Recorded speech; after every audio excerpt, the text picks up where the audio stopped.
So we're here doing a laminate job, and I wanted to point something out right here. I'm sure a lot of people have issues with this because it is a little bit frustrating if you don't know how to make it simple. So the situation I'm in right now, I've got to lock in this piece and yet be underneath of the door jamb close enough right there so it don't come out from underneath the door jamb. And that is probably pretty problematic to some people whenever they're doing it. So I want you to notice right here what I've done with this tongue right here. And if you can't see it, I'm fixing to point it out and show you exactly what I've done.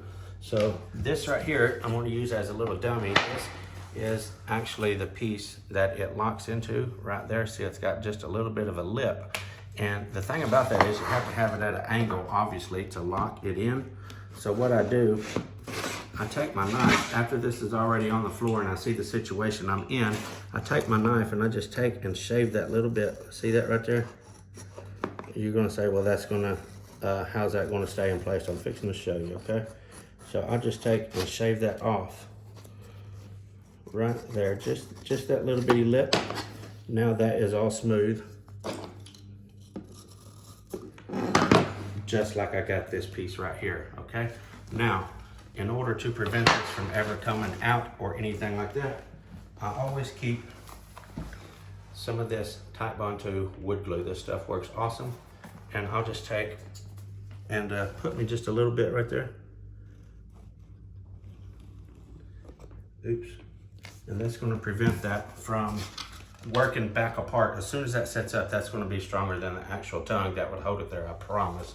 The Titebond 2 is a really good wood glue. So with that being said, now that I've got a way to secure this in, all we got to do next is just put it in. I'm going to push it. Now watch how easy that goes together. See there? That's already together because I cut that little bitty lip off. Now with that bit done, I'm just going to raise up just a wee bit and tap it in. And that's it. That's how you take care of that situation. If you're not able to raise up on one end, go ahead and shave that little bitty tongue off right there and just slide it in. Put you some wood glue there though. Don't leave that loose, okay? Just a little pro tip. Look at that board right there. Look at that board right there. Look at it. See it? That board right there. Look at that board right there. Look at that. That was hard.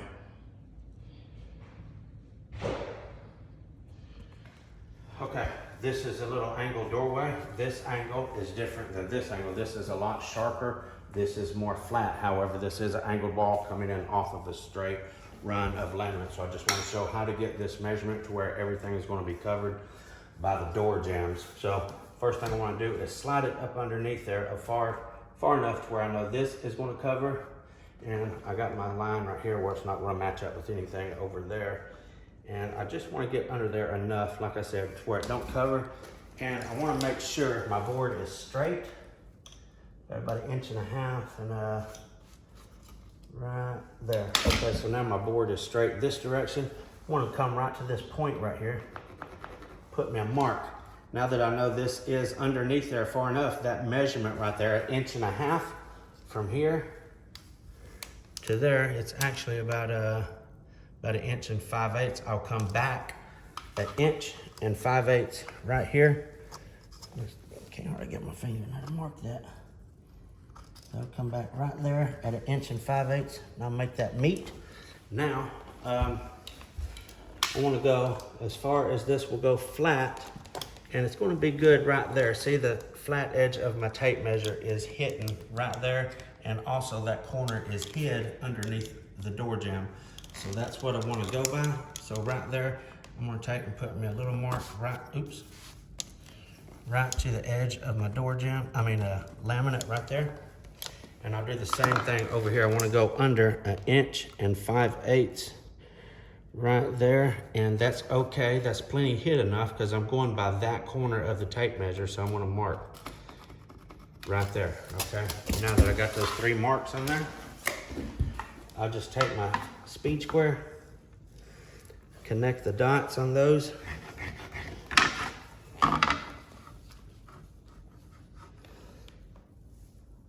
It's so hard to see the lines on this dark wood.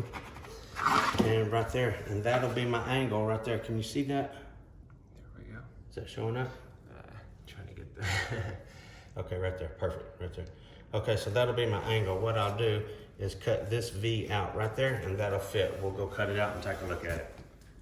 So now we've got our board cut out here. This is the V we just marked out. I want to take and slide it in just under there like that. Give it a little bit of a raise and a jiggle. Lock it in there. Okay, now it's covered all the way around, and I want to point out also that it is not touching anything underneath of there. The bottom plate that the wall is sitting on, that's fastened to the subfloor, and I want to explain something real quick. That was the purpose why I said just to get underneath there about 1/4 of an inch. If you go back all the way in, hear that? Till you hit the bottom plate of the wall there, then when you lock it in, you're going to be all tight up against that board underneath there. So just go under maybe 1/4 inch or 1/2 inch of your point right there, and that will be perfect for you. That'll leave you plenty of space all the way around where you're not touching anything underneath there. Like the kitchen, whenever we did the laminate in the kitchen of this same house, I worked around these little cubbies. You can see how the vinyl plank goes back in around there. Well, this time on the vinyl plank, I got smart and I cut those off like a door jamb. Made it a lot easier and better looking. So we're here doing some drop and lock laminate, and I don't know if you ever had this issue with the drop and lock. I want to show you something really fast. So whenever you tap this in here and then you go to tap your sides in, let me just do it real quick and I'll show you exactly what I'm talking about.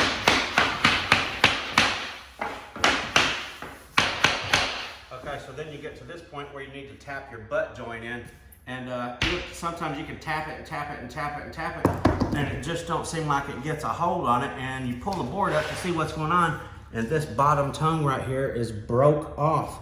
I want to show you what causes that and how to prevent it, and yeah, anyway, so get your board right there. Whenever you mash, you need to have some mash down on it. That just locked in automatically right there. So if you just got it freely and you're doing that right there, there's a good chance, because it's bouncing up and down, good chance you're gonna break that. So something that is awesome about this, let me put another board in there and I wanna show you.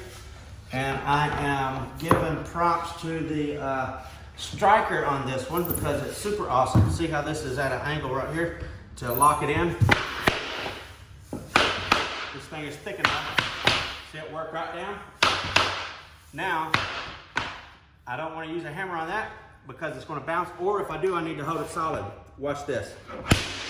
Bam, that makes it nice and solid as you tap it together right there, and that's all it takes. It's like clapping your hands. It's a nice and solid strike on the floor. Strike. So I just wanted to point out some of this vinyl tile we just put down. It's definitely vintage looking. Look at that. It's like the pattern has wore off of it right there. I've been talking about how ridiculous it is, and it might actually be okay if it was put in an old building, let's say an antique shop or something like that, if they wanted to redo the floors and make it look vintage still. But putting that in a brand new home, I just think that's kind of ridiculous. This is it right here. It almost looks just like it's somebody walking here with dirty shoes or something.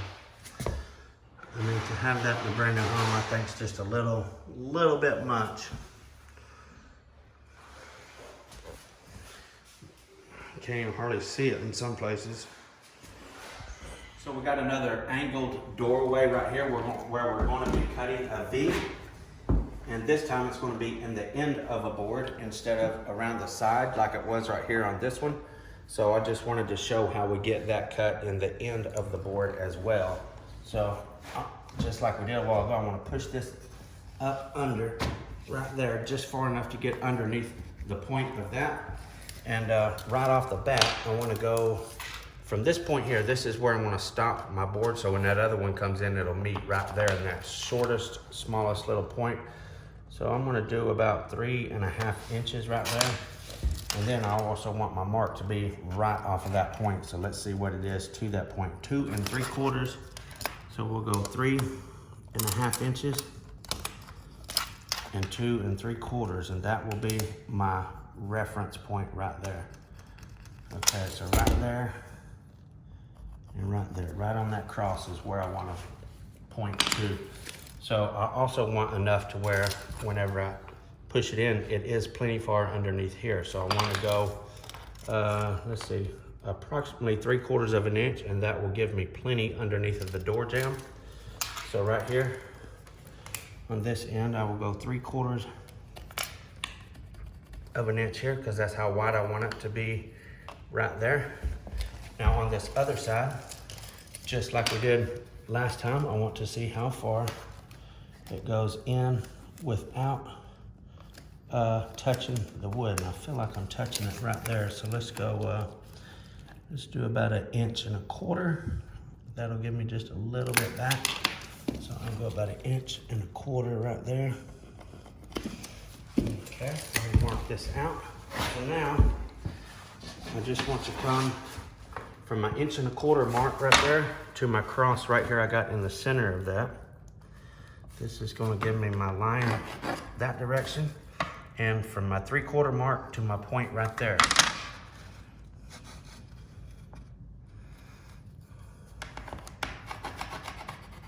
Okay, now I have my V right there, but since this is going to be right here, I don't want that point sticking out and hitting the 2x4 that's underneath the wall. So in this case, I wanted to come over here and go about 1 inch right there, and I will cut this off. After I get my V cut, I'm going to knock this point off right there, and then that'll slide right in there. Let's go get this cut and we'll see how it fits.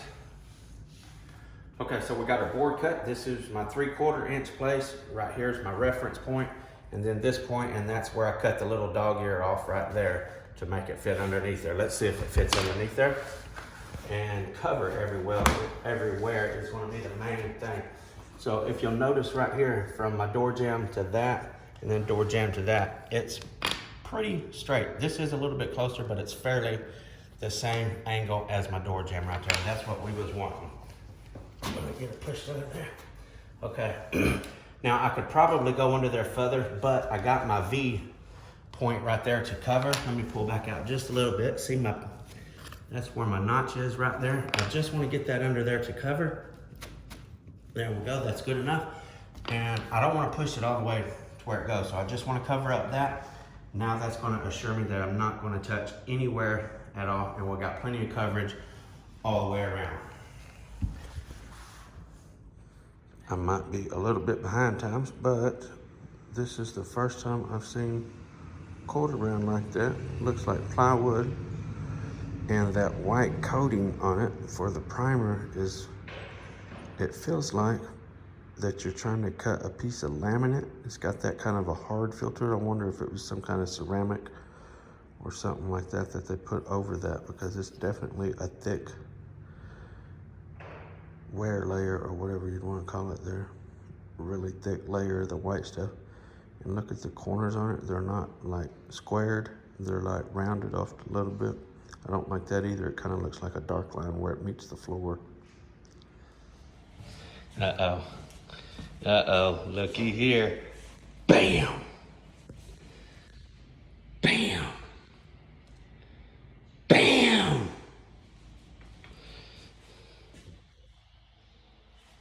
Bam! What are you doing down there?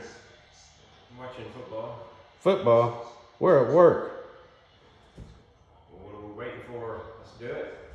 Oh crap. Stuck my foot in my mouth on that one.